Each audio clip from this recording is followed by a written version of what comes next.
તો મેં કીધું વિડીયામાં છે ને કોઈ ટાઈમિંગ નહીં જોવાનું, કોઈ તમારા આજુબાજુનું બેકગ્રાઉન્ડ નહીં જોવાનું, કાંઈ નહીં. જે તમે ખાતા પીતા હોય નોર્મલી જે તમે ઘરમાં બધું કરતા હોય ને એ ગમે જ્યારે તમારી ઈચ્છા હોય ને ત્યારે તમારે વિડીયો બનાવીને નાખી દેવાનો.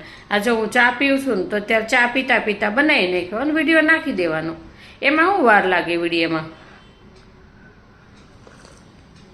પછી તમે વિડીયો બનાવો ને બહુ એડિટિંગ કરો ને પછી કે વાયરલ થાય છે ને એવું કાંઈ વાયરલ ન થાય.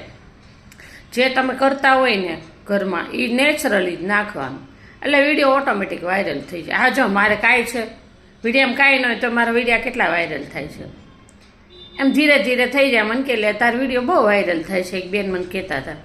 તો મેં કીધું મેં કીધું વાયરલ થાય છે ને તમે તમારે છે ને જોઈને લાઈક કરી નાખવાનો અને કમેન્ટ સારી એવી કરી નાખવાની. તો મને કે આવો હું તો બધામાં અંગૂઠો દબાવું છું. એટલે તમને કહું છું તમારા પાસે વિડીયો આવે ને તો સ્ક્રોલ નહીં કરી નાખો, અંગૂઠો દબાઈ દેવાનો.